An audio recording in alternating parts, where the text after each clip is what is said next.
નમસ્કાર દર્શક મિત્રો, કનેક્ટ ગુજરાતના સીજી એક્સપ્રેસ ન્યૂઝમાં હું નીરવ પંચાલ આપ સૌનું સ્વાગત કરું છું। નજર કરીએ દેશ દુનિયા અને રાજ્યની તમામ ખબરો પર।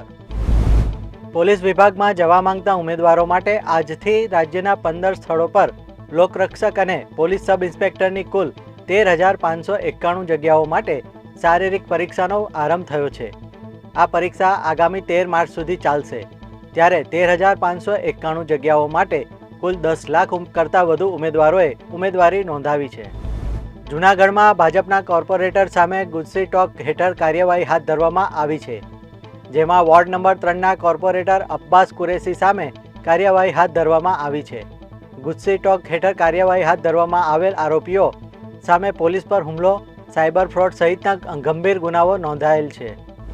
અમદાવાદના નિકોલ વિસ્તારમાં આવેલા વિરાટનગર 4 રસ્તા પાસે મારામારીની ગંભીર ઘટના સામે આવી છે।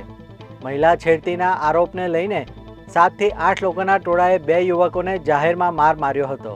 હુમલામાં MBBSનો વિદ્યાર્થી અને અન્ય એક યુવકને ઈજા પહોંચતા તેમને સારવાર માટે હોસ્પિટલ ખસેડવામાં આવ્યા હતા। રામદેવરા દર્શન કરીને પરત ફરી રહેલી અરવલ્લીના મોડાસાની લક્ઝરી બસને જોધપુર જેસલમેર હાઈવે પર ગંભીર અકસ્માત નડ્યો હતો। બસ અને ટ્રેલર વચ્ચે સર્જાયેલી આ ભયાનક ટક્કરમાં 4 શ્રદ્ધાળુઓના મોત થયા છે અને 16 લોકો ઈજાગ્રસ્ત થયા છે। હિમાચલ પ્રદેશમાં હવામાન બદલાઈ રહ્યું છે। 3 દિવસ સુધી વરસાદ અને બરફવર્ષાની સંભાવના છે। રાજ્યના ઉચ્ચ શિખરો જેમાં બારાલાચા, કુંજુમ અને રોહાંતંગ પાસેનો સમાવેશ થાય છે, જ્યાં હળવી હિમવર્ષા થઈ હતી। ભારે વરસાદ અને બરફવર્ષાના કારણે પ્રશાસને આ વિસ્તારને ઓરેન્જ અને યલો એલર્ટ જાહેર કર્યું છે। ભારતીય હવામાન વિભાગની મોટી આગાહી સામે આવી છે। આગામી દિવસોમાં હિમાલયના રાજ્યોમાં વરસાદ અને હિમવર્ષાની સંભાવના છે, જ્યારે મેદાની વિસ્તારોમાં વાવાઝોડા, ભારે પવન અને ધુમ્મસની સંભાવના છે। દરમિયાન હવામાન વિભાગે 9 રાજ્યોમાં ભારે વરસાદ અને હિમવર્ષાની ચેતવણી જાહેર કરી છે। ભારતના રાજદ્વારી પરિવારોને બાંગ્લાદેશથી પરત બોલાવવાની કાર્યવાહીને પગલે પડોશી દેશમાં સંભવિત કોઈ મોટી ઉથલપાથલ થવાના સંકેત તરીકે જોવામાં આવી રહી છે। બાંગ્લાદેશમાં છેલ્લા ઘણા દિવસોથી વણસેલી સ્થિતિ પર ભારત સતત નજર રાખી રહ્યું છે। ફેમસ બોલિવૂડ સિંગર નેહા કક્કરે ઇન્સ્ટાગ્રામ પર એક ચોંકાવનારી પોસ્ટ શેર કરી છે, જેમાં લખ્યું છે કે તે તેના કામ અને રિલેશનશિપમાં બ્રેક લેશે।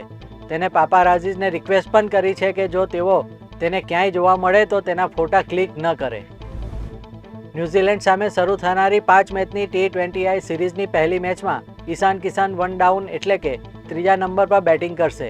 ભારતીય કેપ્ટન સૂર્યકુમાર યાદવે આ વાતની પુષ્ટિ કરી છે, જેમાં સૂર્યાએ જણાવ્યું હતું કે શ્રેયસ અય્યરના પહેલા ઈશાન કિશનને મોકો મળશે, કેમ કે તે ભારતની T20 વર્લ્ડ કપ ટીમનો હિસ્સો છે। નબળા વૈશ્વિક સંકેતો અને રોકાણકારોની સાવચેતીને કારણે ભારતીય શેર બજારમાં ઘટાડો ચાલુ છે। શેર માર્કેટમાં સપ્તાહના 3જા ટ્રેડિંગ દિવસની શરૂઆત લાલ ઝોનમાં થઈ છે। BSE સેન્સેક્સ અને NSE નિફ્ટી 50 લાખ નિશાન પર ટ્રેડ કરતા ઓપન થયા હતા। તો આ હતા આજના કનેક્ટ ગુજરાતના સીજી એક્સપ્રેસ ન્યૂઝ। નવા સમાચારો અને વધુ અપડેટ્સ માટે તમે જોડાયેલા રહો કનેક્ટ ગુજરાત સાથે। ત્યાં સુધી મને રજા આપશો। નમસ્કાર।